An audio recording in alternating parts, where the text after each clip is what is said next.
Do it again. Oh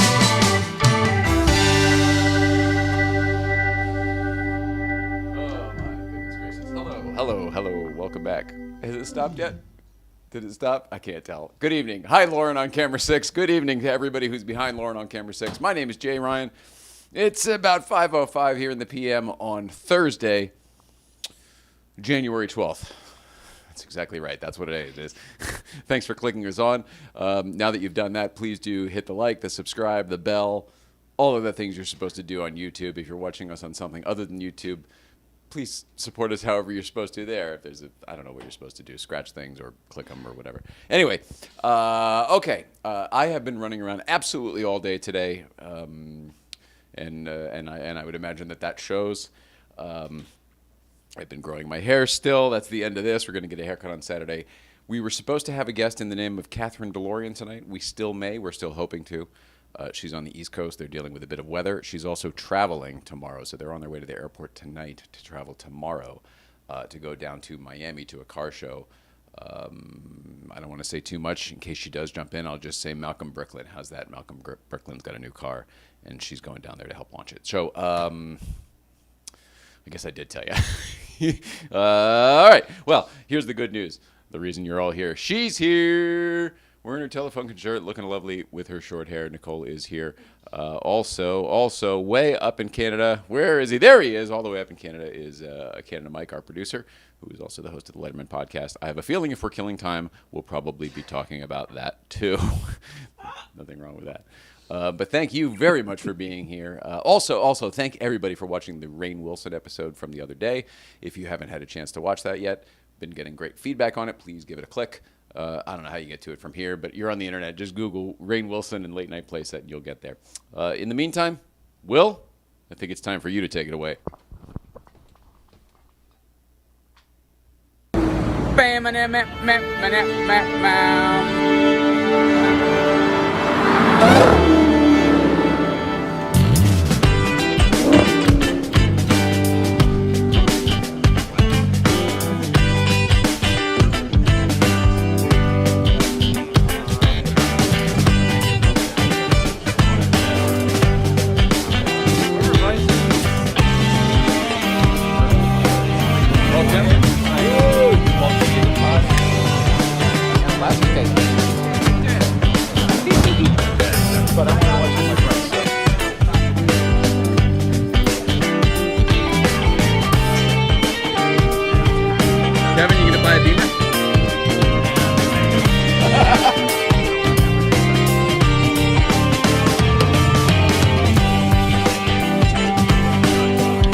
Nobody here, and I filled the bubble machine, so I'm letting it fly. I love it, and that whatever you play sounds like the Christmas vacation music to me. Whatever I play. Oh my goodness. Theme song. Ah, our theme song. You mean our theme song? Yes, I feel like every time I have to tell you I'm dumb all over again. So I will. There's a lot happening here, and if I didn't mention it earlier, I haven't had a chance to catch up on anything yet today. There are still bubbles cruising around as well. So forgive me if I'm not giving you my full attention. It's just that I haven't had a chance to get mine yet. I'm letting everyone know that I require a lot of attention, and I don't mean to. I'm sorry. I don't think anybody was saying that. I heard Woo! it. I heard it. In my head. Your magnet, your magnet is strong. Good evening, everybody. It's Thursday, January 12th, 2022. You see the magic here? Anybody else see that magic? Does anybody else see it happening? Is it in the HD? Oh boy, where's it going now? Okay, Jay, what they do on Late Night Playset last night? Well, Jay watched the bubbles. It is crazy to me, though. Can anybody else see it? It's going up now. I can't, but You can't see this right now? I can. Oh, you can. And then there's little ones. Where are they all coming from? Well, it's weird. Anyway, normally they fall to the ground, everybody, and we're not so mesmerized. Today, we're very mesmerized by it. Anyway, did I tell you? It's Thursday, January 12th, 2022. I may sound like I'm high. I'm not. I just have been going nonstop since early this morning. It's like a fly. This bubble's like a fly. And anyway, we are very happy to see you guys. Let's see. Howdy, peeps, says the letterman. Oh, that's you. All right. Get out of there. Why is he? What are you doing? All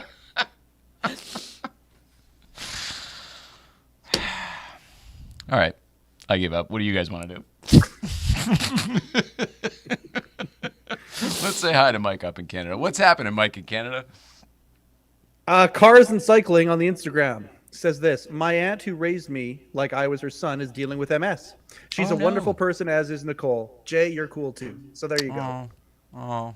And they bought a badge. I will say thanks for the inclusion. Thanks for including Jay there, but I know how it really is. Oh, what's happening here? Oh, good grief. Sorry. Anyway, it's these ones. They're the stars of the whole thing. I'm sorry that that's one thing I'm actually glad about, that we're doing this, that other people reach out to us saying, hey, my friend got diagnosed from childhood. My wife got a thing with it. And I feel like, while it's not new to us, it is new to them. So if there's anything you can do to, I don't know, maybe just people see you trying and they see like, okay, well, no matter what happens in our life, we don't have to give up. We don't have to stop. It doesn't have to be the end. Yeah, that's the only attitude to have around us. Well, I'm saying that I think you're giving that to other people. Am I making any sense? Yes, and I skip over what's said and go to the next step. So. Oh, okay. All right. Well, that's too fast for me. I need everyone to slow it down tonight, yes, because I am very slow tonight. I see my rush, and I'm sorry. I'll take a deep breath. Here, let me tell you what I did today, and I'll tell you what that'll explain a little bit of my. It's not exacerbation, actually. I feel great. We didn't even have a second to get this show on. All right, a lot of stuff happening today. A lot of errands. All right, here's what's going on in life with the Ryans.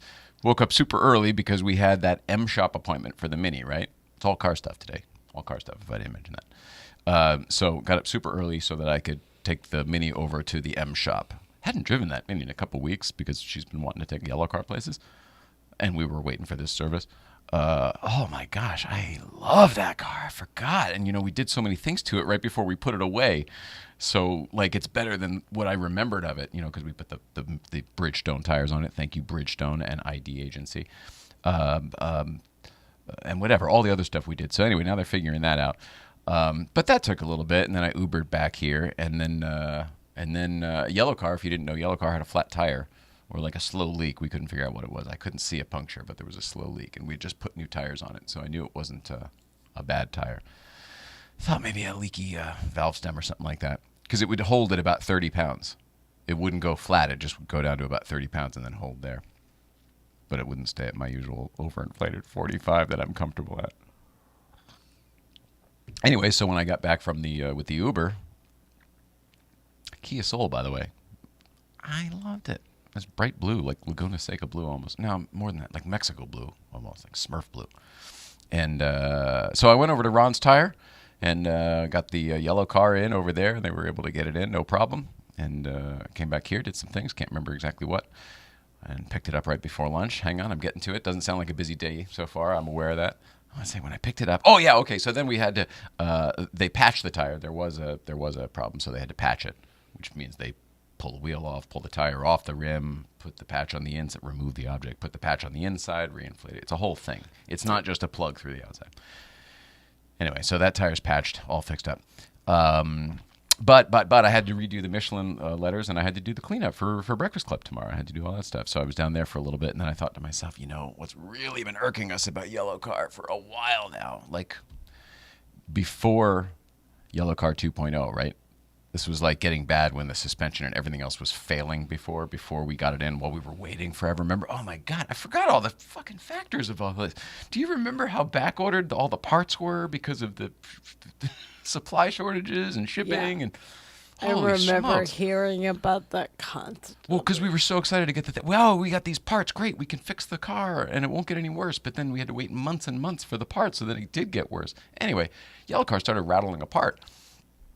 And we thought, Yellowcar 2.0 will, it'll tighten it back up. And I'm just talking about like creaks and rattles inside the car. Obviously, the car is very, very sturdy. The chassis is incredibly stiff. But whatever, in the car, we were like, and it felt like, how strong is this race car we just put? It feels like it's really strong, but it doesn't. Anyway, what was going on was this creak that we could not figure out for probably almost a year. And I finally figured it out. What I thought it was, got some tools out and did a little bit of tightening.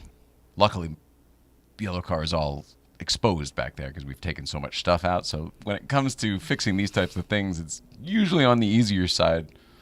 I don't have to remove the seats or the panels or whatever because they're already out.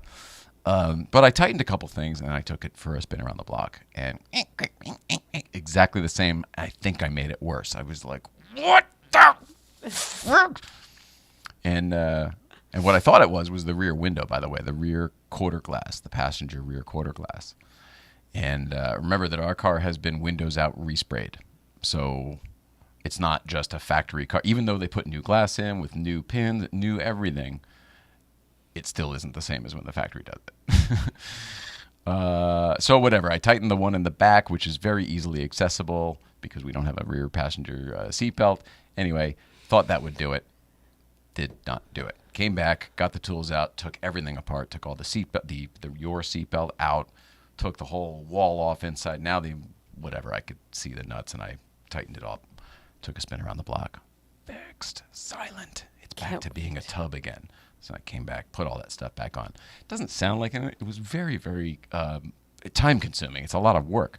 But then to make sure, I took a spin up. Instead of just going around the block, I went up to the place to pick up our, something else. That makes it sound like drugs. Not that either, but movie prop stuff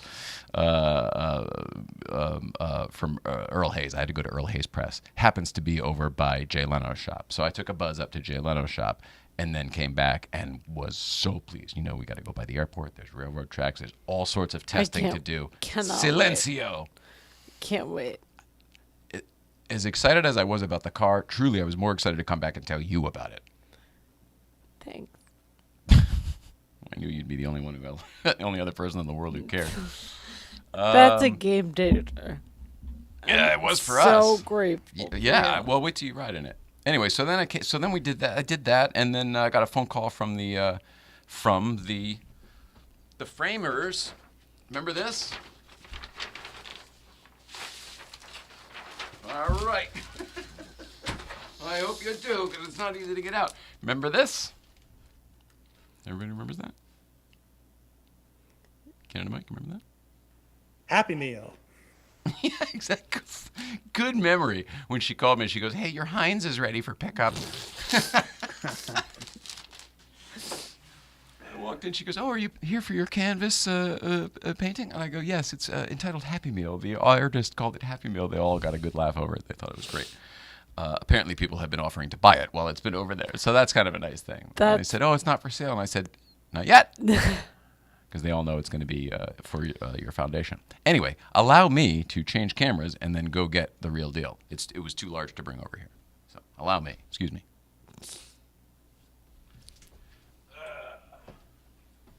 There's no drum roll, and you don't have to be quiet.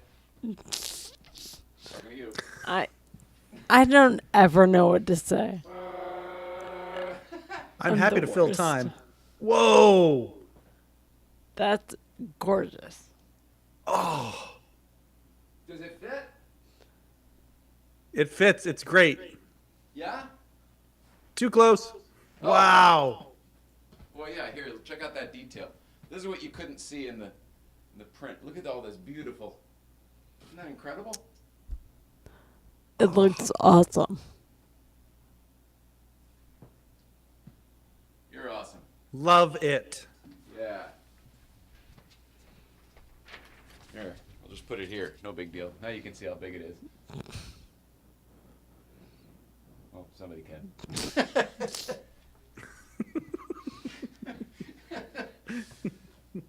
Done. We'll just hang it Oh right my there. God, I think that it's may be where huge. it goes. We'll just keep it there. Great.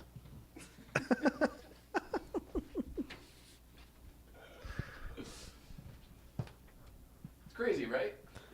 Yeah. It's almost as tall as you. So good though. Wow. That's dramatic. You're dramatic. Oh, you don't have to tell me. That's what she said. Hey! Ah. From The Office. Now, here's a trivia question for somebody who's never seen the damn show, still. Who says that's what she said? Is that a Rainism? Steve. Steve Carell? Yeah. Oh. Shit. I was hoping it Yeah, might be Steve, and Rainism. then every once in a while somebody else will say it, which is But it's which a is throwback even to funnier him. because because he said it all the time. It's like and when the then- other yeah. friends go, could I be any more scared? Yeah. Or whatever. There you go. That's They're all exactly doing right. Chandler. He was so charmed with the fact that you had never seen The Office. Oh, do you think Yep. so? You don't Yeah. think he was... He was stunned. Yeah, I think he was stunned, for sure. And maybe even didn't believe me. You're an Well, anomaly. but then you asked a couple of questions where he would be like starting to answer, and then he turned and go, "No, you really haven't seen the show, have you?" That's the moment I'm thinking of because I couldn't think of it. It was like he's got the ant farm or whatever, and then he goes, "Well, my character." He said somebody else asked a question, and then I was like, and I don't know whatever the hell, and I was like, "Wait, your character is an ant farm or a fig farm? What Beet kind farm. Of, what kind of farm? Feed farm? It's a beet farm. A beet farm. That's right. I'm sorry. I'm gonna check it out this weekend. It's on Peacock. Available on Peacock. Anyway, it was funny because he was like, "You really? We should put that up as a clip. That would be a good cut down. That moment." Right there, where he's Totally. like, "You really haven't seen the show."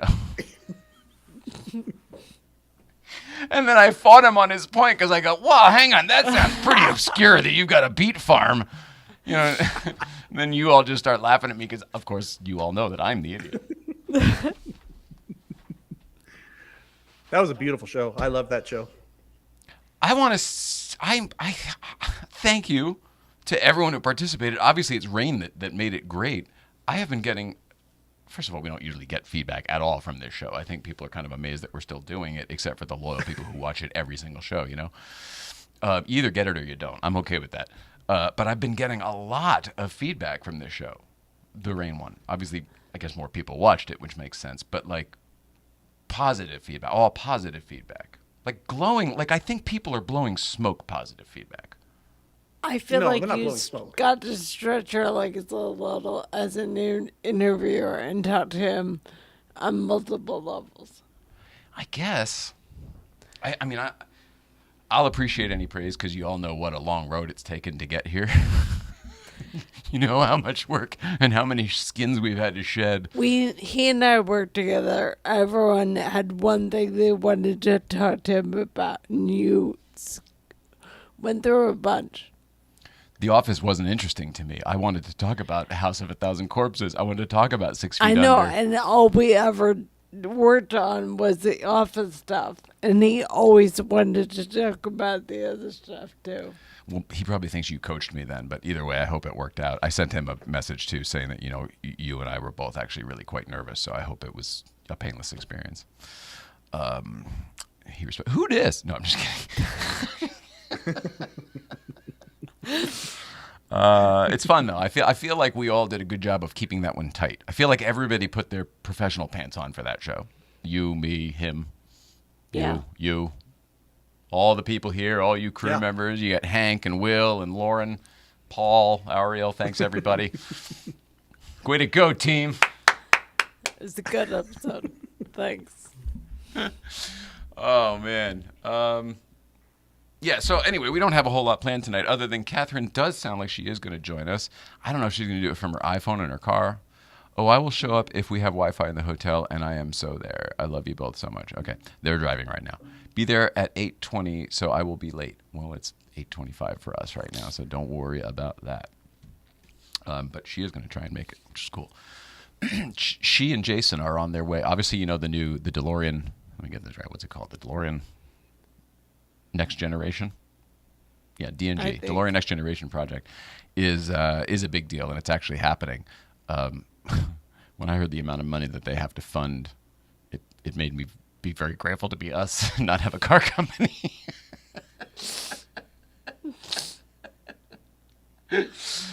I mean, it's intimidating. Anyway, she'll tell you. It's a gross number that they have to raise, but they're doing it. And she has been invited down to a car show in Miami. We'll find out which one. I did some research. I couldn't find it, but it's a big one because they're unveiling the new Brooklyn there. Brooklyn was the other gull-wing car from the 70s.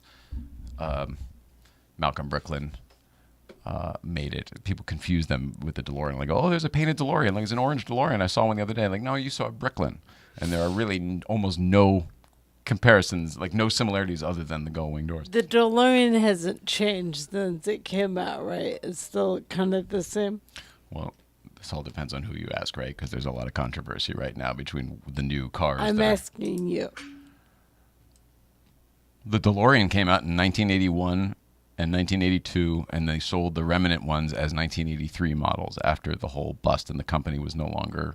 Right. So, people have changed those cars, but they left the factory a certain way in the 80s. And that's what I wanted to know. And then before that, there was these Brooklyns that were this other. So anyway, there's a new Brooklyn. So you got your Catherine DeLorean is doing the Next Generation DeLorean, right? And then Malcolm Brooklyn is doing a Next Generation Brooklyn right now. So it's kind of cool. Yeah. And then obviously there's the other stuff happening with the DMC Houston and their new Alpha DeLorean. I don't want to say the wrong thing. You can't not piss somebody off in this whole thing, right? I'm getting that. Although that's not really true because Catherine doesn't really care. I don't think Houston cares either, to be honest with you. I don't think they see her as much of a threat. I don't think anyone that zooms out is worried about the little inconsequential stuff that we all focus on. I hope you're right about that. Me too. All right. Anyway, I did a bunch of other stuff today, but you had physical therapy today. I'm walking back from the tire shop, and I'm getting all these front door calls. I'm like, what the heck? I'm like, oh, shit, it's 9 o'clock. The guy was early. The guy was a few minutes early. But whatever, it was her physical therapy guy coming to the house, which is great because that's started. Yeah, and the occupational therapist did her eval this morning. I might have said the wrong thing. It might be occupational. You're doing both. Okay. We did both. The guy today with the little exercise bike wheel, that was physical therapy. Yes. Okay. But the lady... She's the occupational therapist. They both said they're coming back on Monday. Are you aware They of that? both are. Okay, cool. It wasn't for any of you, but family members like to know that we're doing medical stuff. Also, man, this is, again, it's just our life, but we're sharing it with you because this is a journey, and the Autoimmunity Foundation contributes to this podcast. So we are seeing a new neurologist, which I can't describe. It was like when we met the new GP. It was like, you know what? All right, here's just new ideas, new thoughts, not the same way of, not whatever got you mucked down so deep last time when you were dealing with Western medicine. Yeah. The lady the other day, to me, the girl the other day, I thought had a great bedside manner. She talked to you with respect and goes a long way. How are you? Glad that the team's growing again.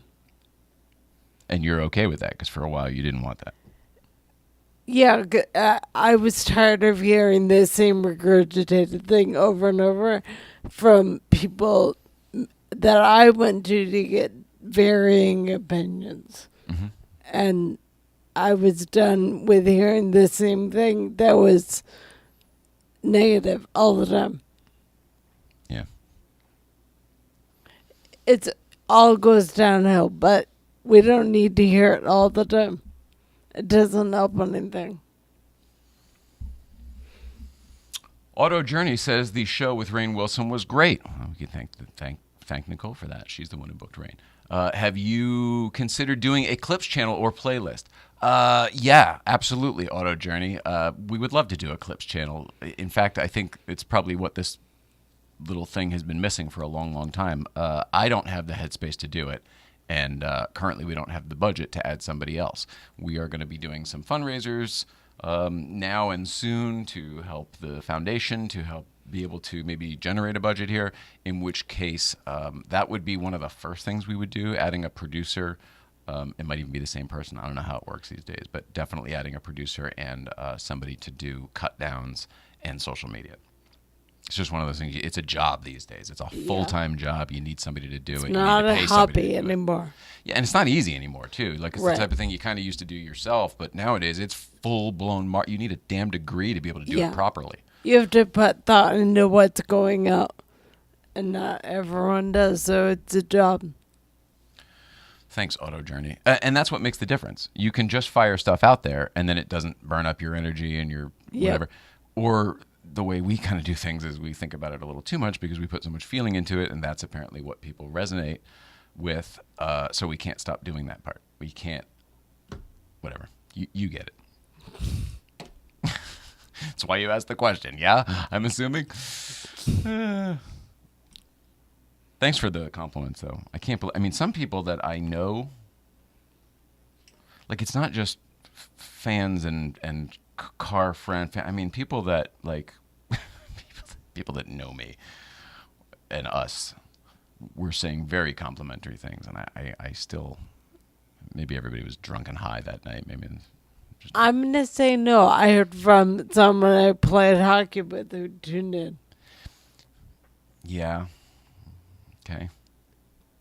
She was complimentary also. I appreciate that. I guess what I'm trying to say is, like, I'm looking for the peer award on this one. You know, whatever that one is. That's what I can't. I like. These are people. These are my peers. They're not people I went to high school with or college with that are in different fields. I'm talking about people who know this world. Got it. She's not that. No, that's. I was trying not to be dismissive of anybody who isn't. But I'm getting it and cutting right through the nonsense that's spun around it. I love her though, Stacy. Who? Stacy Waxon. Oh, that's great. I'm sure it must be nice for people to watch you with your old clients. I know what it's like for you in the room, but it must be neat for other people too. It is because she met him once in New York when we were there at a restaurant. Yeah. Keep going. I'm just turning this monitor around. So it was nice of her to tune in. I haven't talked to her in a little bit, but whatever. She lives in my hometown now. You're kidding. No, it's So you could nuts. go home and visit her. Sure. Oh, well, I'm not. Right now? No, I don't mean it like that. She lives near the area. Yeah. You This brought it up. new, I know, the new meds are making me feel crazy. I'm sorry if I come off that way to anyone. What kind of new beds? The new pot strains. Oh, I see. Which one are you on now? Were you mixing stuff? The two that you brought back for me last. Okay. And there's the other stuff too. There's other jars. It's not Chris's swag 99 swag. Right. So my whole lot in the world is just to become through everything. Thanks. I have to figure it out. Like, whatever. You gotta stop worrying about what other people think. You defend yourself a lot. You know that? I'm really bad with silence, so I talk through it to cover it up, which is awful. I don't think it's awful. I think it's a trade of your old, a skill of your old trade, a trick of your old trade. I've got bourbon in mine. How about you? Just water. But I really only get tongue-tied around you, so whatever. No, that's not true, is it? You only get tongue-tied around me? I get emotional around you. Most people, well, I don't care. Like, it is what it is. But I'm worried about not looking foolish in front of you. Too late. If anybody actually feels that way, I think you're all nuts, because usually I'm the one who feels foolish around me. Whether you all know it or not, it's usually me feeling foolish around me and all of you. Me too. Now, Whether you all know it or not, I'm knows the one that why feels I foolish move around on. you. Everybody's talking at once. We can't. I We, didn't hear what he said. That's my point. What's that, Mike? Oh no, I was just trying to make a joke. I apologize for stepping on you, Nicole. I said if anybody feels foolish around here, it's me around you guys. Nah. Accept the love that's coming your way. People recognize what you're doing. Accept the good vibes with humility and gratitude. Believe it. Oh, man, brother. Amen. Thanks, Mitch David Carter. You need a new picture, though. You guys need a new picture for sure. Auto Journey. $20 from Auto Journey. I'd like to donate sometime to help build it out if you're interested. Absolutely. I don't know what you do or whatever, but I'd love that. Thank you so much, Auto Journey. Send me a message. Appreciate that very, very much. Instagram or I don't know. I don't know how the messages work. I know that I don't get them on Facebook because I don't have the Messenger on my phone, and I'm very rarely on a PC. Usually, like once a month, I'll go and I'm like, oh, there's fucking 40 messages. Most of them are crap or people who just liked a story or something like that. But sometimes there's real things in there, and like, I have definitely missed legitimate stuff. I mentioned we're killing time tonight, right? Doing a damn good job of it, if I might add. Not for nothing, but I have had a bunch of people in my circle where the Rainn Wilson episode was their first episode of Cars and Comedy. Oh, and yeah. I've had a lot of people who are Office fans love that interview. Oh, man. So, yeah, there's people from all sorts of directions that are giving praise to the show, and they have no dog in the fight to give you any wrong feedback. Like they don't know you at all. It was their first show, so it was definitely a very good show. I don't want. You're saying me and whatever. I don't want that. When I say me and my feelings or whatever, I'm talking about the whole show. I mean all of you too, right? I mean her. I mean you, Mike. I don't take any of this on solely anymore. You're all here too. At my point, at this point, you're all accessories as far as I'm concerned. So it's a product. That's why our name's not on it. You know what I mean? The Jay Ryan Podcast. The what? The who now? So thank you. But it's the product. I like that people are digging the product because I think that's what I was saying before. You know, we've shed a lot of skins to get here. Even I like the product for the most part these days. I don't watch it back, but even I'm happy with the energy of whatever we're putting out. Is it perfect? Cat No. DeLorean has entered the studio. Oh, awesome. Is it perfect? No. Are there many other things we would like to do given a budget or more space or other opportunities in different parts of the country, etc.? Absolutely. And we hope to be getting to many of those things, some of them definitely this year. And in the meantime, I will tell you that we have been waiting for our friend over here. Our friend who is all the way. And are you in Boston now? Yeah, I am in Boston. You got some solid internet because you look good. Welcome. Boston, you're on the air. Catherine DeLorean in Boston. Hello. Do I sound okay? Because I know Great. the microphone on this headset is terrible. Okay, cool. It's great. If you're on a phone, I would say turn it sideways. But if you like that, then I understand. I did have it sideways, but then you're like, that's your Oh, I view. see your point. Yep. Okay. Whatever you want. I don't have a lot of options. Yeah.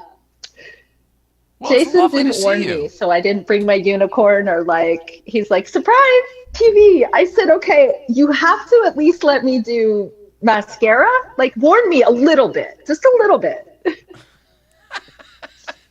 Well, I didn't know this was going to be a surprise, but I did know that you had some exciting news to share and that you guys were heading out of town and it was car related and we needed to do a 2023 check-in with you anyway and all the things.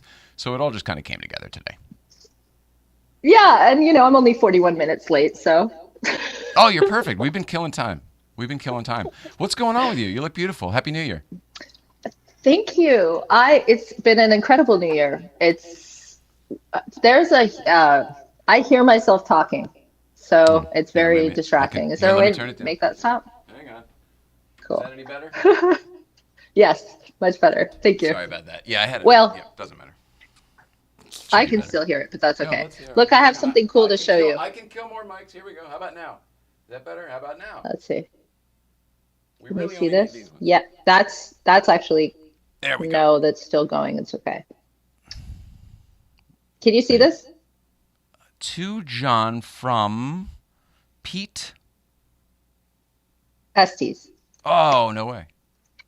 Yeah, so this is his Piaget, which I can't find my camera. There it is.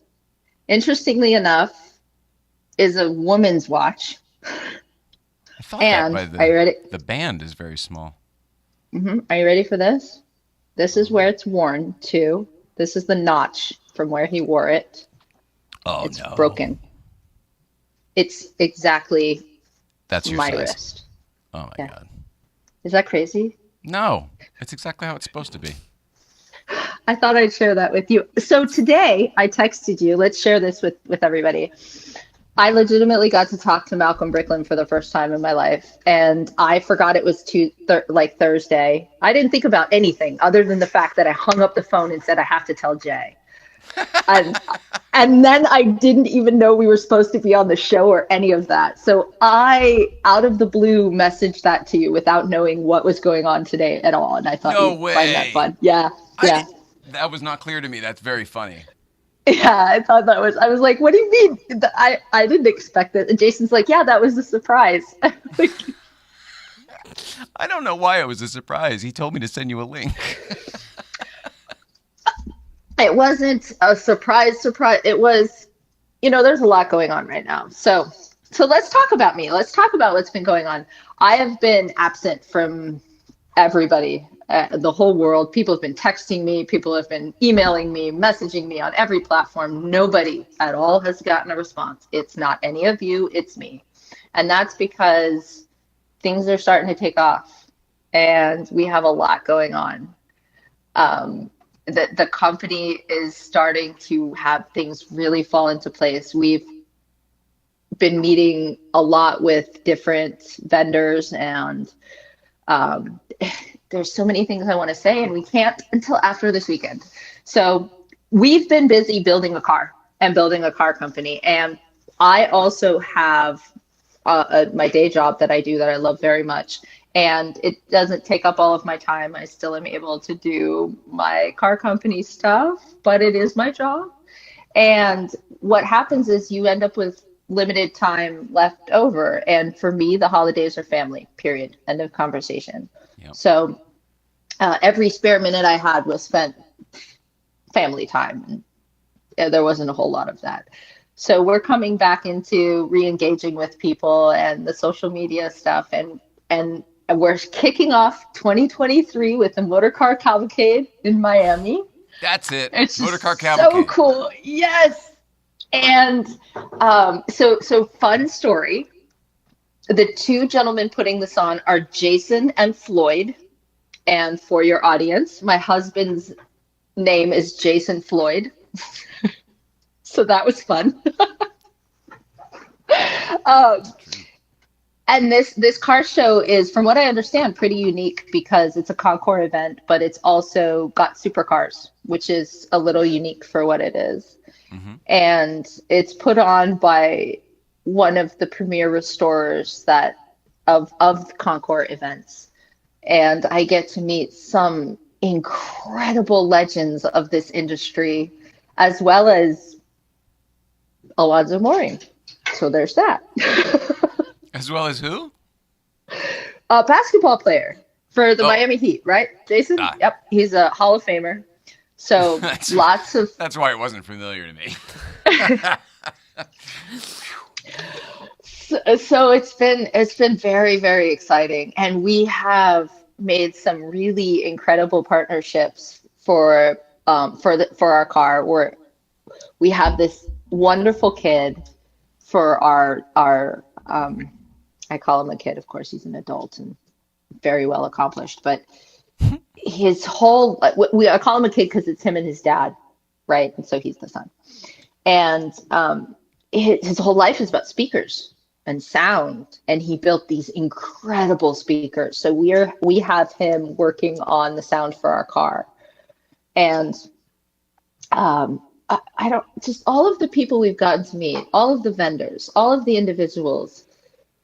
It's something different than what I've ever experienced before in this kind of thing that I'm doing, right? So I'm used to doing the Hollywood spiel and the modeling spiel, all the money fundraising spiel. It's a lot different in the automotive world. It's a lot more fun. A lot more fun. Well, you're in a field that you love and that you're passionate about, and that literally is in your blood. Yeah. I feel like you're doing what you're supposed to be doing. You keep saying that. I'm starting to believe you. Yeah. I get under people's skin. It feels like what I've always been meant to do, right? Yeah, go ahead. It seems to me that when someone finally is somehow in their right path, lane, whatever you want to call it, that's when the things start happening more easily. That's when the magnet grows. That's when, oh, what do I want? And oh, okay, it'll come from somewhere. Oh, I just keep working in this direction. And that's when the things start coming. I feel like more than any other, you've always been that type of person. We're both kind of magical type of people. We can turn that shit on when we want to. But this one, dude, this is magical. This is magical the way it's all happening for you in astronomical time. Like the amount of time this has actually been is so compressed compared to how long it normally takes to do what you're doing. It's ridiculous. Don't remind me of that part, because I'm trying not to think about the fact that like 8 months ago I retired, and then I think now it's probably it's almost a year. That's how fast it's going. I can't even. And then I have a car company and legitimately have manufacturing partners, and it's all happening. It's just, I just woke up one day and here I am. Which funny isn't when you really tune true, out all the right? distractions. You used to have a lot of distractions in your life, and you made some choices to cut out some of those distractions, and I feel like it's definitely helped your focus. You know what's crazy is just this week, as a matter of fact, part of why I'm keeping my day job is it's also helping me grow in ways I've never experienced before. I'm in an incredible team with an incredible manager who is really helping me get out of my own way in very unique and wonderful ways. And okay, so I go from working at a bank to working at Pluralsight, which is a training company. And at a bank, things go wrong, bad things happen.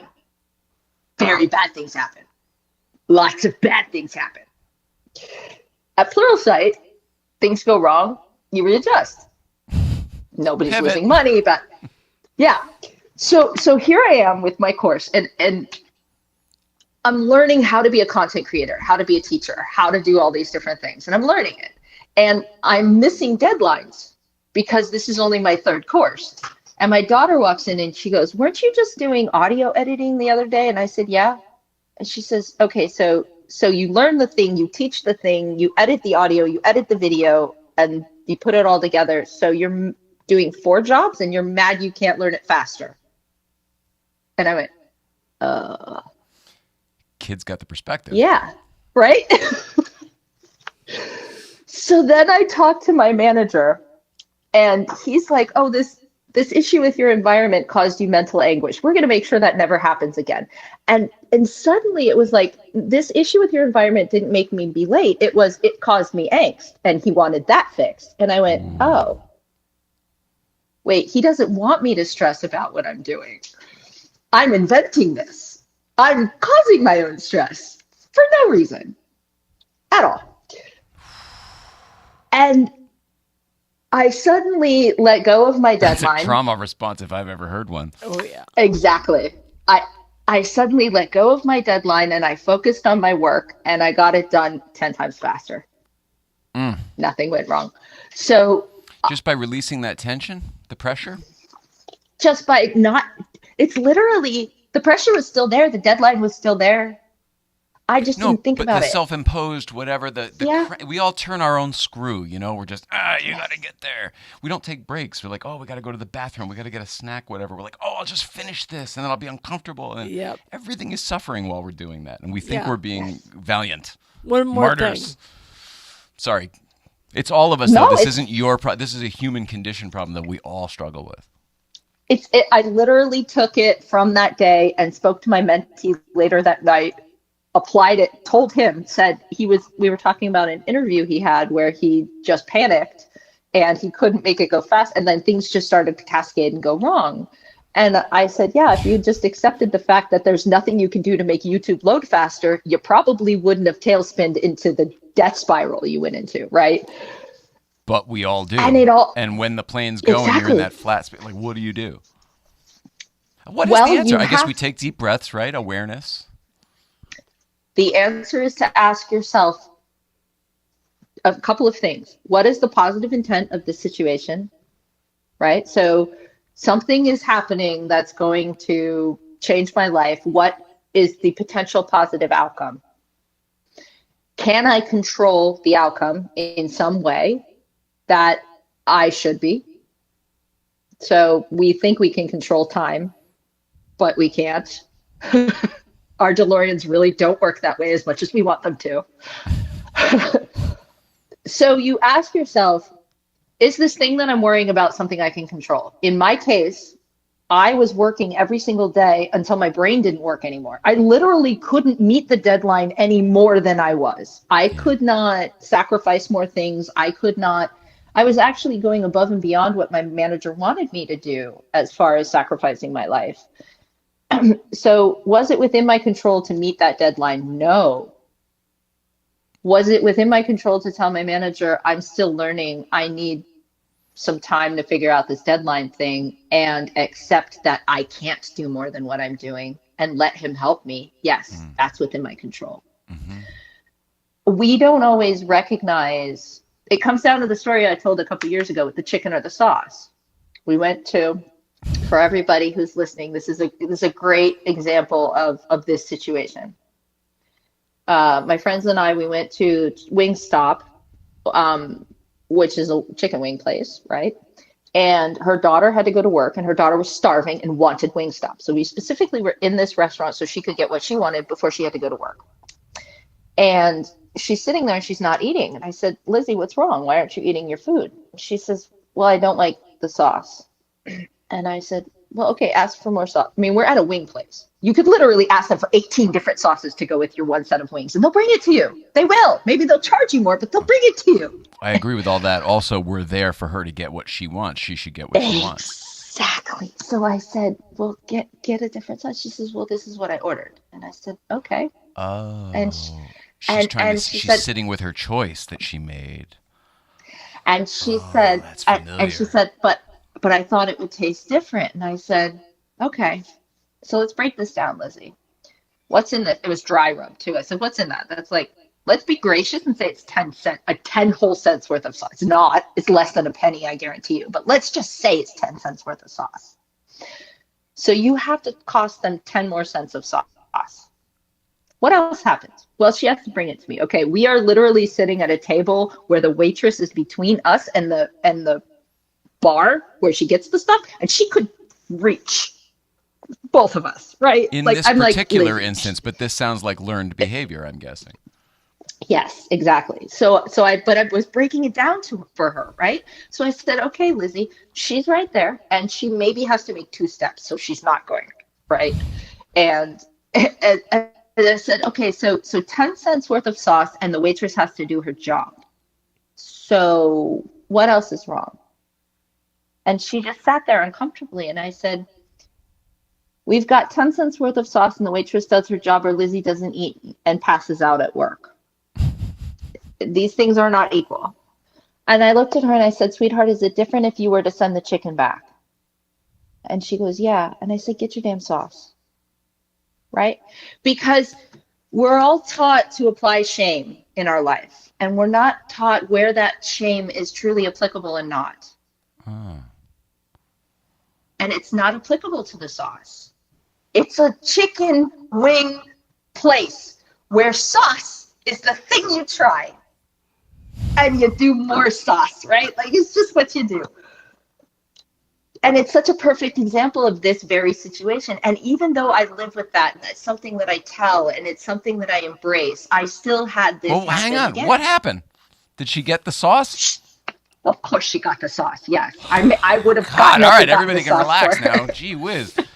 But the point is, she didn't want to send back a little bit of sauce because we stand in our own way. Yeah. And that's how you get over it, is you have to break down the situation in front of you. What is the reality of what I'm looking at? Oftentimes, it's not what we're making up in our head. It's a beautiful story. I can't remember what we were talking about before it, though. you brought that story up to say, oh, it's like the sauce and the chicken, but I can't remember. Because we were talking about how I was causing myself all this stress and anxiety at work. Yes. You're the creator of your own evil. Yes. And how I'm finally coming into my own and recognize, you said I'm much more clear, like I can remember what you said 5 minutes ago. Better than me, yeah. Yeah. And you have recordings and stuff, but that's why I let that lapse. I'm like, it's on a hard drive somewhere. No, but it really feels like things are starting to fall into place. I had a moment where I said to Jason, this is not what I want to be doing, this particular thing that I was doing. I want to be doing this over here. I would rather be focusing on this portion of what we're doing. And it was in a moment of frustration and being overwhelmed. Let's say I said it to Jason. No, I was upsetted. I wouldn't say I was yelling. Maybe I yelled. I don't know. But it was just a very frustrated moment. You threw those words at Jason. Sort of, yeah. Well, it was basically what happened is I spent 20 years working in an industry where I said I don't want to go into management because I want to individually work with people and not worry about the politics. And here I was being taken away from my creation and my individual personal touch that I had with people, my mentorship with my employees, as well as the people in the community. And I was focusing on management of a company. And I said, this is not the part I want to do. Why did I quit my job and go follow my dream to do the one thing I said I never want to do this? Yeah. Doesn't make sense. The next day I woke up and all of the things that were holding me back from being who I meant to be were gone, and they were taken care of. And every time I turn around, so this was kind of a surprise because a lot of things are happening in the background where I just have to show up and be me. Mm-hmm. And I get to be who I'm supposed to be. This was a nice deal for me. This was actually a surprise. It wasn't supposed to be a surprise like at 8:30 surprise. It was supposed to be a surprise much earlier in the day. But the day got away from us. So everything is going amazingly well, Jay. And I'm building a car. Can we say a number? Am I allowed to say the number? I don't know if we are either. That's why I asked. It's like when Jason told me, my eyes rolled back in my head. I was like, okay. Well, so here's the thing about the number that he told you. It came from my father's business plan, adjusted for inflation, because we're following what he wanted to do. And his business plan has a number that is still a fraction of what it would cost to start a car company the traditional way. Oh, so, without a doubt. I would say it would actually be about 10 times the number that we're talking about. Mm-hmm. Yeah. To actually do it the traditional way. Yes. So it's a lot of Somewhere money, but between it's 10 and not. 100. It's somewhere between $0 and $1 billion. It's right in there. So, but it's gonna happen. It's gonna happen because a couple of reasons. One, we have shown up at a time, at the right time. It's the right time in the right place. We're starting a new company when the entire industry is undergoing a huge shift. You have companies like Ford laying off a bunch of employees, not because of financial constraints, as much as I don't need these jobs anymore. I need to train different ones. Mm-hmm.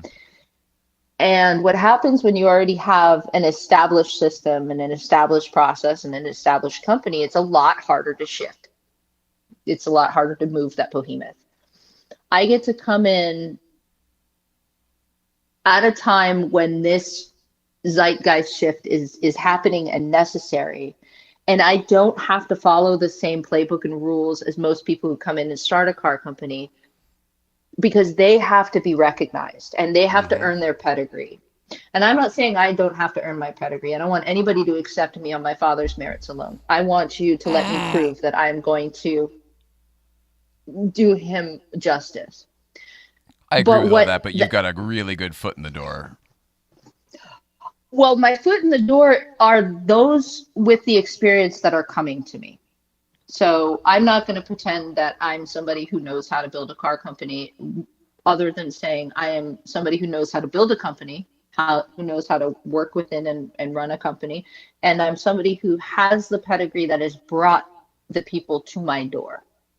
Yes. And other people have to ask for this. Other people have to ask for the expertise, and they have to prove themselves to get the caliber of human that has reached out to me.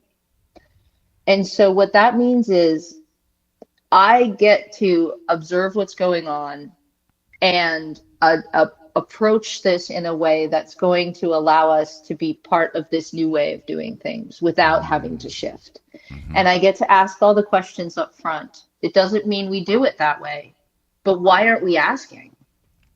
There's no harm in asking the question. It's literally not costing me any money, maybe a little bit of time, and my time is valuable, and whoever I'm talking to, but we're having conversations that foster ideas that lead to more things. So it's not a waste of that time. Right.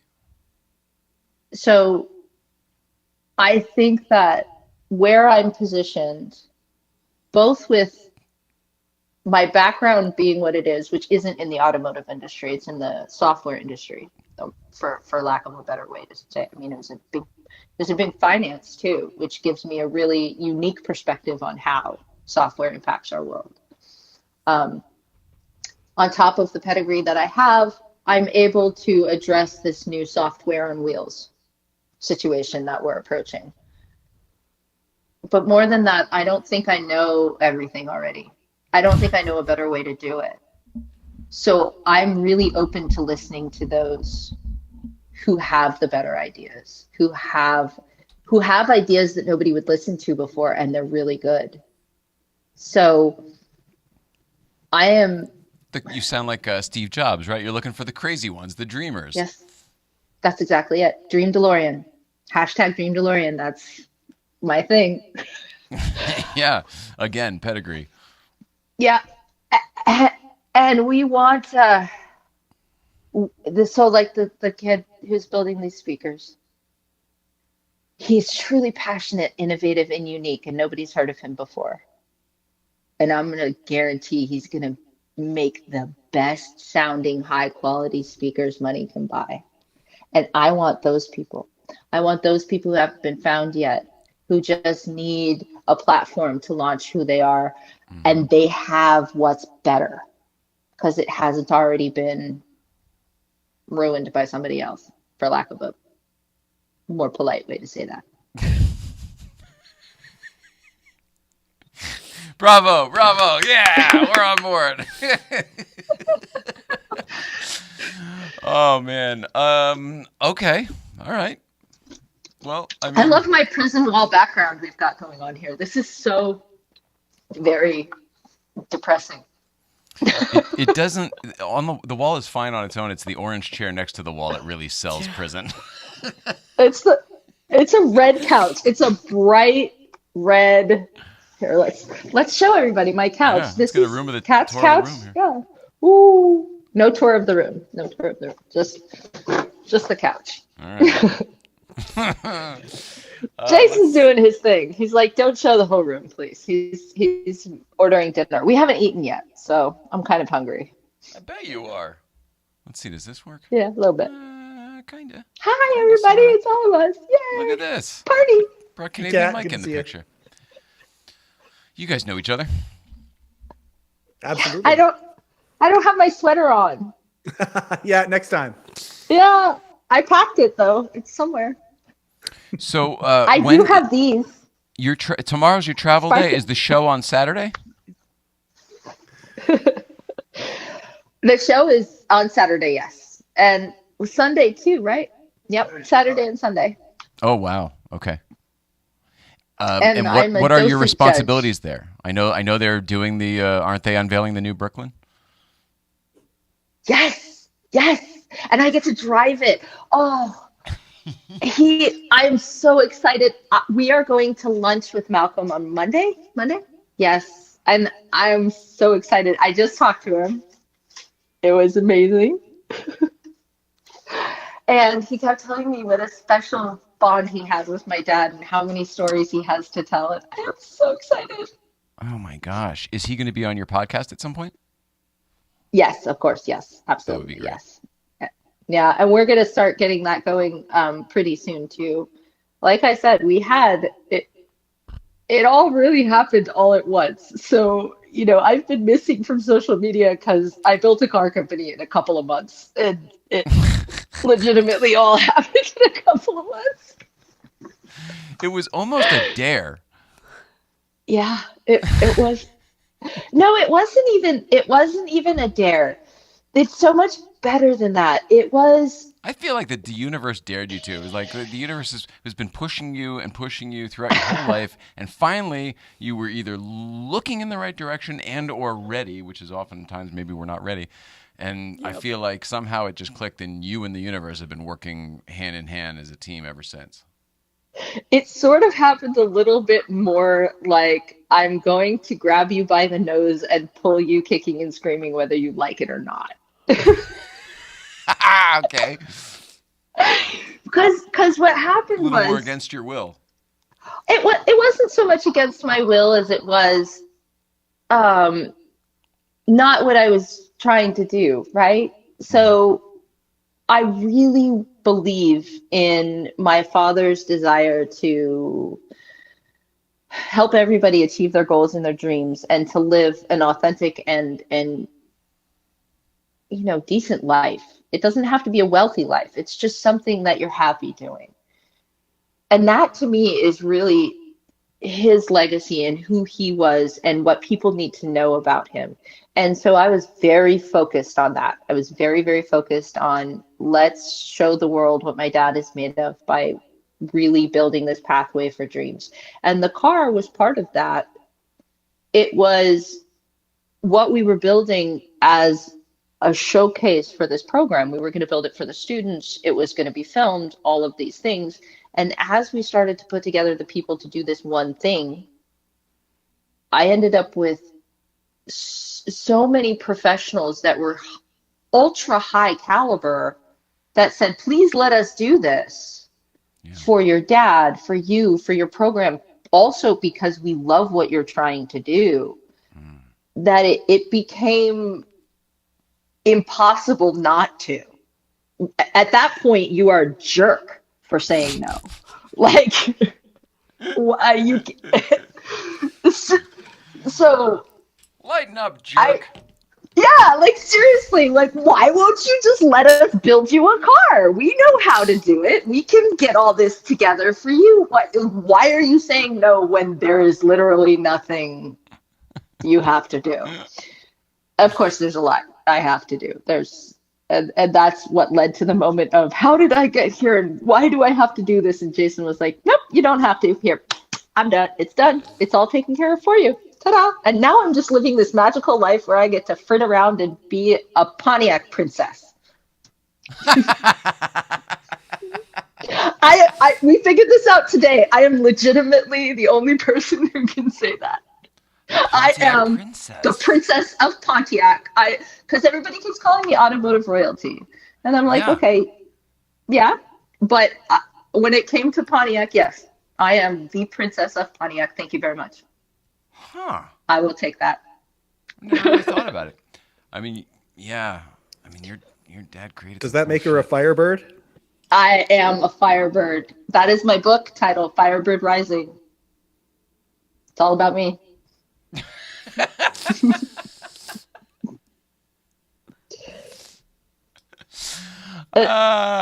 Do you still? No, you got a vet now. You got rid of the Firebird, didn't you? Oh my God! No, of course not. You still have it. I don't know where it is. Seriously? Well, where is it? Hold on. Oh, geez. Let's not. Jay, no. Jay just said I got rid of my Firebird, Jason. I meant you don't drive it. You drive the vet. The Firebird needs to be put back together. So it's still in pieces. It's still almost. My daughter's. That's what started this. That's what's much more appalling. That it's in pieces. Not that I asked. Well, for your audience that doesn't know, my Firebird was borrowed without my permission, and I got a phone call at 4:00 in the morning, not knowing it was borrowed without my permission, that it was now totaled. This car is my baby, my Babs. She is a piece of me. It's the last gen, right? Last generation. No, it wasn't the last generation, but it was the last one of this body style, and it was one of the last ones off the line because I couldn't find one in New York at the time. My father had to call an old dealer friend of his to have one for me because I really wanted the Ram Air. So what happened is the car was almost finished being put back together, but it needed electrical work because the mice got to it.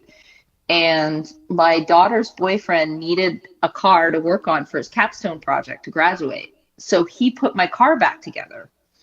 And we were talking, and he's just brilliant. He reminds me a lot of my dad. And I said, why didn't you take engineering? And he said, I had to choose between auto shop or engineering. And that's when we started building the engineering program, which turned into the car company. So it legitimately all started with that Firebird that I did not get rid of. I will be buried in that car. Thank you very much. I heard you got rid of it. No. I heard you sold it to CarMax. How dare you? How dare you? No. Oh my God, not Everybody Babs. start checking those CarMaxes. It's in the system somewhere. You know, I've told this story before, but when I brought that car home, my dad walked around it and sat in it and looked at me and said, I named this car. Did you know that? And it took me a while to realize that the look on his face and the experience I was having was a proud papa. Mm. You know, walking around and seeing what had become of his. Well, they're siblings as far as he's concerned. You got your Catherine over here and you got your Firebird over here. These are both my children. Yes. But I didn't embrace that part of him as much as I should have when he was alive, not until the end when we started going to the car shows. And even then, I didn't appreciate who he was because he left out the part where he changed the world. Your dad was so complex that he was actually simple. And that's what I think most people don't really get about him. You know, he was a fundamentalist. He was. You know, things at the purest form. I dig that. And what he stood for. And that's what's weird about how, you know, the story's been so painted over the years. Like the guy that when I talk to you about your dad, like I'm thinking of like the guy who was really religious, the guy who was always looking out for other people, the guy who would have anyone come over to his house for dinner, the guy who would stop his car on the side of the road for somebody, a la Jay Leno. You know what I mean? Like, not the guy who screwed over the government to get the money and sold cocaine and all the other the things that are not even remotely true over the years that just, you know, I guess time has made up. You have to remember that history is written by the victor. And in my father's case, he was a victim of a time when our voices didn't matter. So today, it's a lot harder to do to him what happened to him because of social media and people can tell the truth. Back then, the only truth that was put out was what got picked up by the media. And to a great extent, that's kind of what's happening now, and that's my fault. People were not speaking the way about him as loudly and as proudly and as vehemently as they were when I was still speaking for him.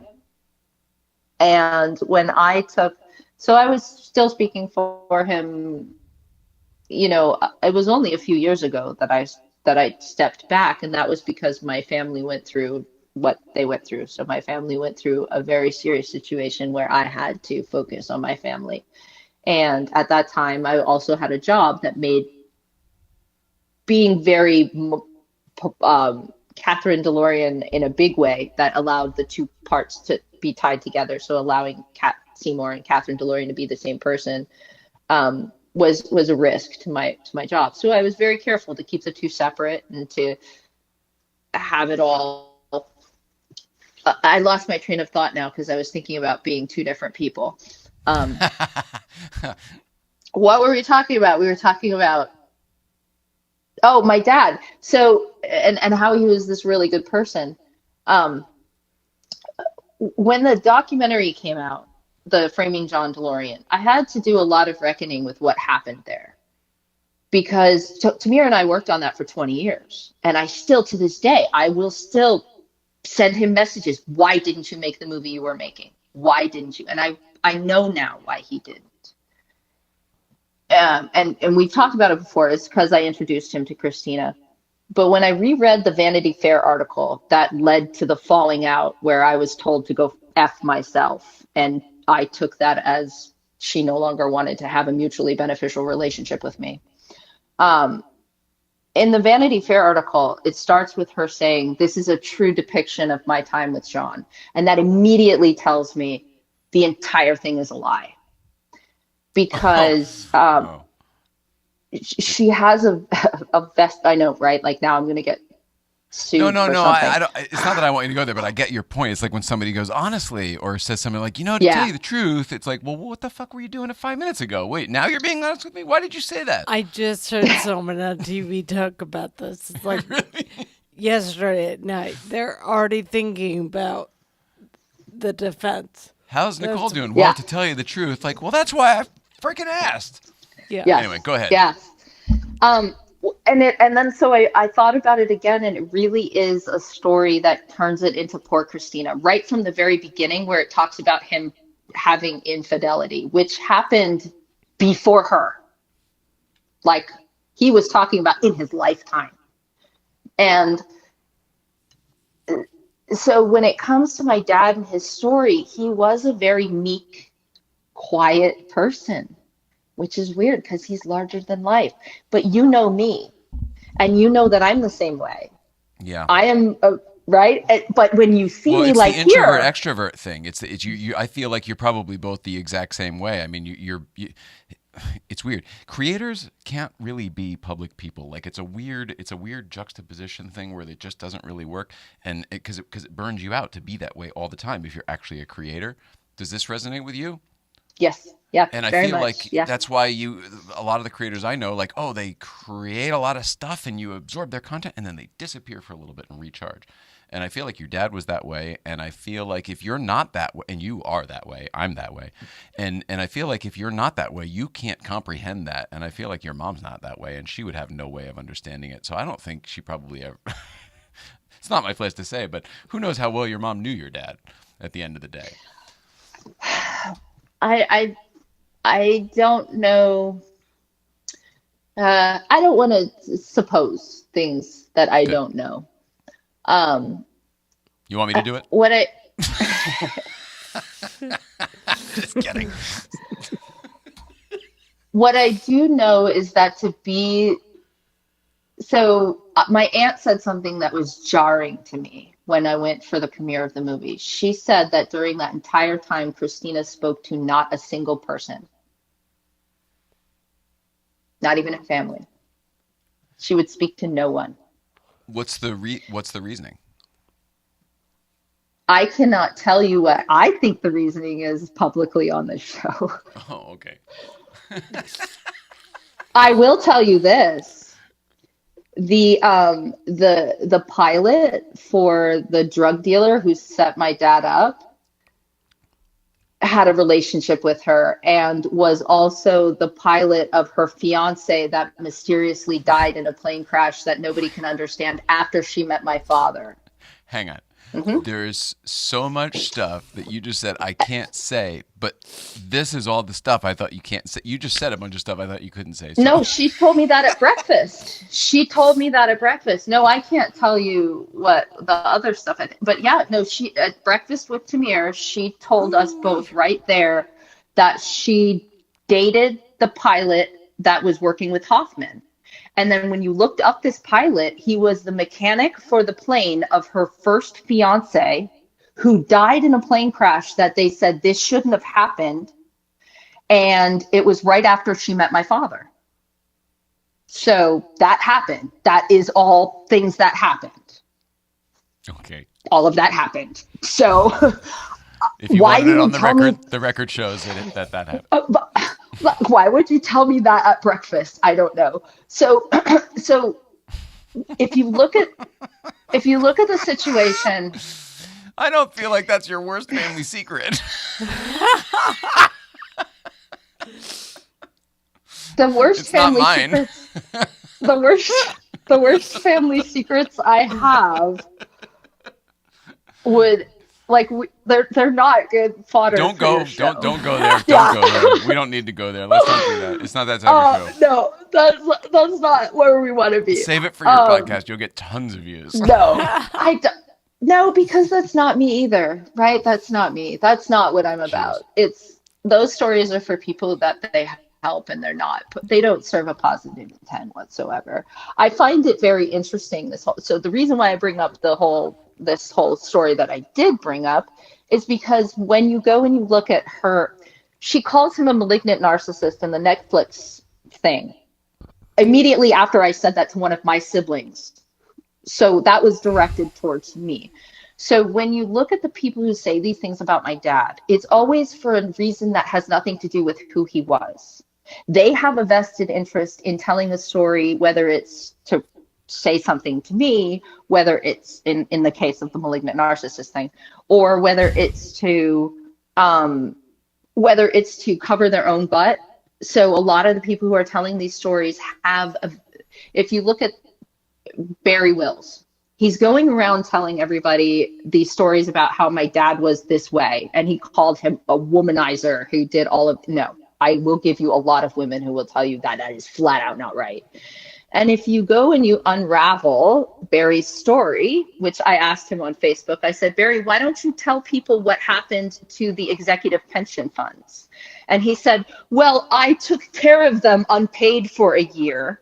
And then they were, and then there was a court case in which it was settled, and everybody who was involved was paid by the insurance company. Now, if you actually unravel what he just said, he took the executive pensions, and then there was a lawsuit, and everybody was paid by the insurance company, and he kept the money. But he said, I stewarded it unpaid for a year. So when he talks about my dad being a jerk and being a money thiever, it seems to me like he has a vested interest in my father looking like a jerk. Now, we can go and talk about why Morgan Roth would call my father a bad person, or why Hoffman would have made the movie Driven. But if you look at all of the people who are speaking loudly about my father, not one of them are somebody who knew or loved him. Not one. They're all people who have an extremely vested interest. Here's what happened when I showed up. I talked to Bill Collins with a heavy heart. Phil Collins? And almost tears. Bill Collins. Oh, I'm sorry. I got you. Heir of the night. Yeah, Bill Collins. After watching the documentary, I felt like my father did this terrible thing to him and treated him like this horrible, and he had every right to hate my dad and never speak to him again. And I spoke to this gentleman who said, "Oh, well, no, I don't feel that way. Your dad was amazing. He was my mentor. I loved him." That's not what you got from that movie. You did not get that Bill Collins still looks. No, I'm saying when somebody watches it, you don't get the feeling that he admired my father and that my father was a great mentor to him and that he had a good relationship with him and that he didn't have bad feelings about what happened. Have you watched all of the different material that's been put out? You know, the last, I don't know, 2 or 3 years, there have been so many different projects that came out. You mentioned the Framing John DeLorean. You just mentioned Driven. I don't think I've seen that one. And then there was the 3 or 4 episode one called Moguls. Moguls. Yeah. Have you seen all of these? I will not watch any of them. Okay. Jason has watched Moguls, Myths and Moguls. Oh, okay, so, and that's the one. But you're aware of them because Jason consumes them for you and then gives you the information. Okay. I have no interest in hearing Christina say those words. She doesn't get the satisfaction of being able to say those words to me about my father. That is a flat out lie. It's also it's horribly slanderous and libelous. It is his character. Anybody can tell you. You can just read about the man he was, and there is nothing about him that is a malignant narcissist. All right. So I don't. That's a trigger. Got it. I don't. It is. It's very much a trigger, and I'm okay with I'm okay with saying that specifically in this case, because I said that to my sibling in pain about what was happening. And for them to have told her and for her to have put it in Netflix. Like, think about that for a second. Just think about that who does that?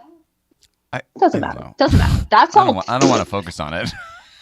No, I don't want to focus on that. That's totally not where we are. That's why I don't watch that stuff, because that's where I go, right? Focus on the light. That's dark. That's terrible. I see your point, though. Actually, that's a really good point in real time. Yeah, we just watched it happen because it can spin you out. Yes. There's so much I don't want to be there. I don't want to be in that place. I don't want to exist in that place. I have so much more to give people and so much excitement happening. And there's enough people complaining and yelling and being angry right now. It's good. Beyond that, there are so many people excited about your project. Let's not focus on a couple people who might not care about it in the future. Yeah. Screw them. Taylor Swift, you got to shake that shit off. Oh my God. Yes. Yeah. Yeah, mine doesn't work at all. It's just decoration. But and that's exactly it. Everybody we talk to is so excited about what we're doing. And I just spoke to a journalist who's really interested in this rivalry thing that's happening. Is it happening? It seems like the internet has let the rivalry thing go. It's whatever. She wants to talk about the drama, I guess. So we start talking, and at the end of the conversation, she goes, "I want to write a story about you." Mm-hmm. And I was like, "Okay, cool." So my whole goal right now is to show the world who my dad was by showing him who he made me. And that whole thing that just happened, right? That whole focusing on malignant narcissism and that kind of stuff, that's not going to happen. That's not going to show the world who I am. That's going to show the world who the people who want to take me down want me to be. And that's not who I am. Everybody has triggers. And I guarantee you, if your mother called your father a malignant narcissist on Netflix and it wasn't true, you'd be pretty upset too. Oh, I'm upset for so many other reasons for sure. You have no idea. But I'm okay. I'm okay saying, yeah, that's a trigger, because I have to be honest with. Go ahead. I think it's great that you're able to do that and that we were able to work through that, because I think there was a time when hiding that was the way to go. Like in your dad's era, hiding that was the way to go.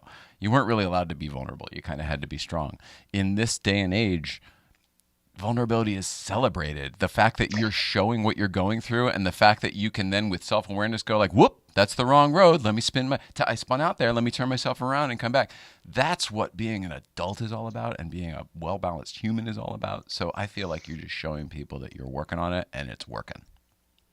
You know what else is really important about being vulnerable, especially when you're in a place of empowerment, not power, but empowerment. It's important to let people know that you have those vulnerabilities so that they know that they're okay. I told like somebody, it's not their fault, you mean? well, we're all going through it. And the biggest thing I bring to my mentorship meetings now with my mentees is John DeLorean was an imposter. That means we all are. It just means we're all pretending until we figure it out. If he felt like an imposter in his life and what he did, and he's literally the most influential automotive engineer of all time, he felt like an imposter. He felt like he didn't know what he was doing. He felt out of place. He questioned his abilities. Sound familiar? I know this from talking to you, but did you know this about your dad when he was alive, or did you know this? Did you find this out about him afterwards, like through the book that you read and all these, through his journals that he left you and stuff? I would have known it if I knew what it was. I would have picked up on it. I was still very young when he died. So I wasn't an adult. I hadn't lived my life. I hadn't experienced imposter syndrome for myself, or I was going through it, but I didn't know how to identify it. Yeah. So when I read this, it's like when I read the book and I learned these things about him, his vulnerabilities, I saw all the places where it existed. I can look back and I can see where it all was. And a lot of things made a lot more sense after that. It's like you're reverse engineering it a little bit. Yes, exactly. And he was just a very kind, quiet, thoughtful, reserved person. His heart was so big. And I think that's why I had to separate John from my dad, was more because I was listening to what other people had to say about him. And what's crazy is he never tried to change that perception himself. He never talked to me about it. He never tried to convince me he was anybody other than who he was showing me who he was. And I was just listening to what other people were saying too much. Something about somebody who doesn't have to tell you who they are. They can just be, and you can just absorb that. Like that to me is, I don't know, that's true authenticity, I think. And it's very, very rare because we are all putting on these crazy fucking acts for everybody. When none of us even mean, most of us don't mean to be doing it, but it just happens. Mm-hmm. And he was that, he just was that really genuine person. It's crazy because I say to Jason, and I said this just a minute ago, he left out the part where he changed the world, and Jason said, yeah, he just told you the thing he did. And that's true. So he told me about how much he hated the GM didn't listen to him about the seatbelts. I didn't know until now that he testified before Congress making seatbelts mandatory on every car. That was his fault. And I didn't know that because he didn't tell me that. He didn't tell me he changed the world, right? He didn't tell me about his manufacturing process in Ireland that prevented people from having their arms above their head, the repetitive task injuries. He created a situation that absolved that, and that then became the industry standard. He didn't tell me that. He didn't talk about his accomplishments in ways that a narcissist, let alone a malignant one, would do. Like, he didn't talk about himself that way. Will you ever, I think we've talked about this before, so it's not a secret, but he wrote a book that nobody's ever seen, unpublished. But you have it. You've read it. Is that something that you will keep for you forever, or is that something you will ever share with other people? I feel like we might have talked about this, but I don't remember the answer. The answer is I can't share with the book the way that it is because it's not written for anybody but me.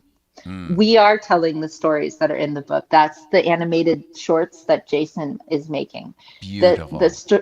The stories are written.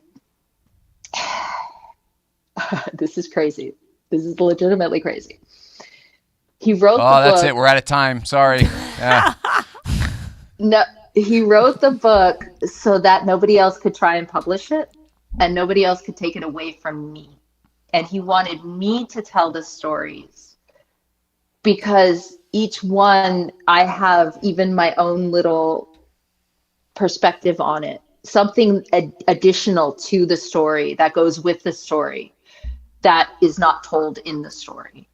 Yep. And when you unpack the untruths and the pieces that are not correct, it actually uncovers really interesting pieces of my own history. So this book is it's really amazing. And it's funny because I went to all of the people who knew him best and said, did he write me a coded message? Like, is this legitimately what my father did? And they said, yeah, that's exactly what he did.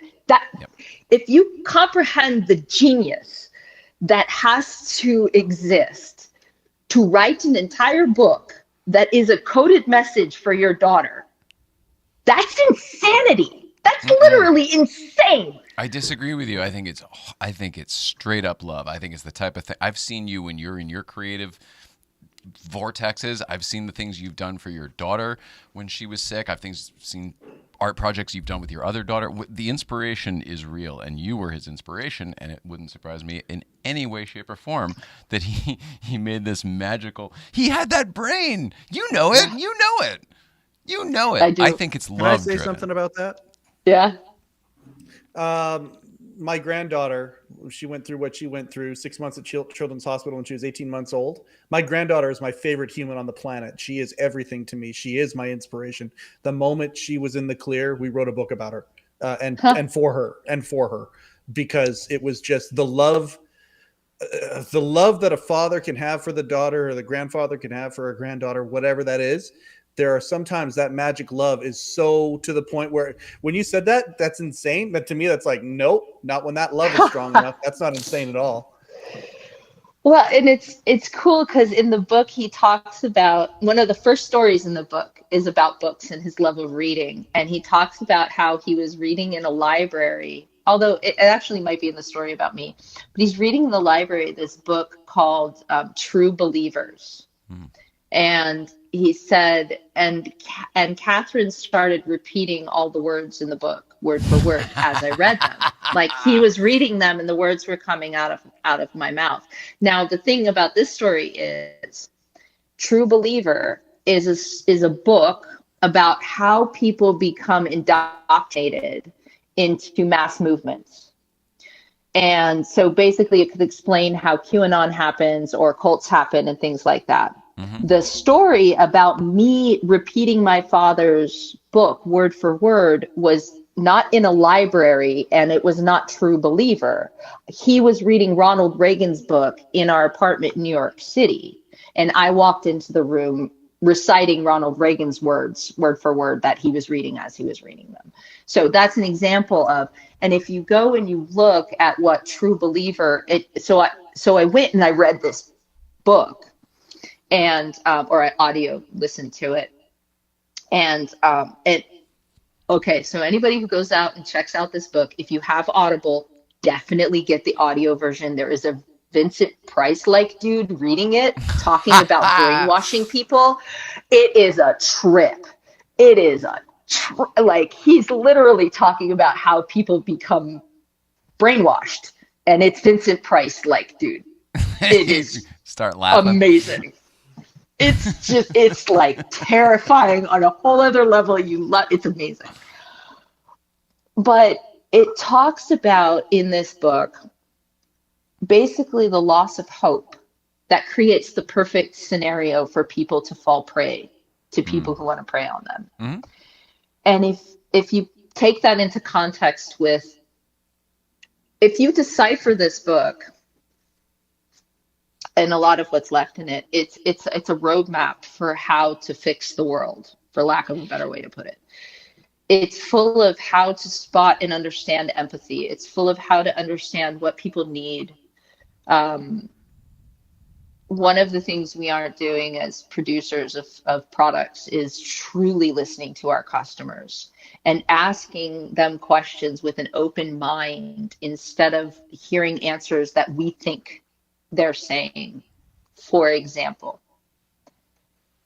I don't know how much current automotive manufacturers are looking at the fact that they just lost half their customer base. But 50% of teenagers today don't ever want to drive. If they had it their way, they would never get a car. What is that? I don't know any teenagers who didn't want to get a car immediately when we were kids, right? All right, here's Like, the thing. Where are what we is going that? with this? Because we have to think about wrapping it up here. We're about 10 minutes over. Yeah, so yeah, yeah. I want to hear what you're saying, Sorry. but I have no idea what it is right now. The auto manufacturers, no, I can it's tell not. you for sure, are aware of the demographics changing. And we talked to a lot of them a lot about that. But I can't imagine that's actually what you're saying. Or is it? Well, no. What I'm saying is you ask them the questions and you think you understand what they're trying to say, right? So what do kids want? I instead have asked them, what's wrong with driving? Why don't you want to drive, right? And the answers that I get are, it's too complicated. There's too much going on. There's different answers that you get when you approach it not knowing what the answers you want are going to be. Mm-hmm. I have to agree with these kids. So- I can't drive modern cars because they're way too stressful for me. There's way too much stuff you have to do, to undo, to switch this and swipe that and whatever. Whereas it's all getting in the way. I don't give a shit what temperature it is if I can't get to my destination and do the thing at the I same couldn't time. do it now. Yeah. Anyway, sorry about that. So well, that's it. So I think that we are, to wrap it up nicely with a bow, we are all on the cusp of the next generation of the automobile industry, and I'm here to help usher us into it. Yeah, nicely done. I will agree with you. I will also say that I think I'm very excited to be alive during this time during the auto industry because I feel like this is what happened when it's interesting. We don't have time for this. Let's do another show where we talk about where the future of the automobile is because you are now an automobile manufacturer. And I'm somebody who talks about automobiles a lot professionally. So let's come back and talk about that because we both have more. Yeah. Okay, Yes, cool. let's And do then it. we need to do another one of these when you're back anyway. So we'll do a recap from the thing, and then we'll talk about all the stuff we didn't talk about tonight when you're not also in a hurry. Yes. You got to a hotel in Boston, and you had your computer set up in about 5 minutes. Yeah, well, no, it was like we ran inside and we didn't even, Jason's ordering food and like we didn't unpack nothing. He just put the iPad, we were pulling it out in the hallway, like put it on the table. He said, sit down, go. I can't believe you did it. Thank you so much. It's awesome. All right, we love you. Gosh darn it. Here, let's bring everybody in here for whatever. We were going to do other stuff tonight, but we'll just skip it because, Yeah, because I went on a tangent. No, you were great. You were great. This was all good stuff. There was no agenda. This was a Killing Time show, and we have succeeded. There was a nice East Coast feed. We'll do it later. Some Sean Lee stuff with Gran Turismo. Got Gran Turismo. Sean gave me 25. It's amazing. Had to get a PS5 for it. It's a whole thing. We're working on it. But I think follow Cat DeLorean. Follow DNG Motors, right? DNG.motors on Instagram and just DNG Motors on Facebook, yes. Also, the Letterman podcast. Producer Mike, you got a new episode tomorrow? Gabe Abelson tomorrow, shot with Rupert G and Irene. Gabe Abelson tomorrow. Oh, sorry, I wasn't a who. It was a ooh. It was an excitement. Ooh. Oh ooh. yeah, yeah. Love with Gabe Rupert Abelson. and Irene today. They love you. They wanted me to make sure after the rain episode to know that you guys, they have so much love for you. Rupert was like at the end of the call, really, really emphatic that I tell you guys how much they love you. So I had some great stories that he's never told before. Recording with Jeff Martin on Monday. So yeah, good stuff coming. Great. So tune into the Letterman podcast for that. Congratulations on that. And thank you for the Rupert thing. It was cool talking to Rainn Wilson sitting here in the chair in our little talk show and telling him that Rupert from the Late Show, from the old Letterman show. You remember Rupert? He's like, yeah, I remember Rupert. That he was watching live. It's a fun little crazy make-believe world we live in here. So let's see. I think that's it. We're GVPC tomorrow. Sunday, we'll probably in Malibu, depending on the weather. We're supposed to get more rain here on Saturday. Finally dried out. Love you. We love all of you at home. I love you, sis. in Boston. Love you. Love you Have a guys so much. Have a great time down in Florida at the something Cavalcade. Motorcar Cavalcade. Which, did you know that cavalcade is producer Mike's favorite word? Oh, One of them. well, there you go. Yay! I love your mind and heart, Kat. Thank you for sharing the way that you do. We love you guys so much. We love everybody. Please follow everybody and do all the things. Otherwise, check out the Rainn Wilson episodes. Getting good reviews, good marks. We love everybody. See you out there. Bye.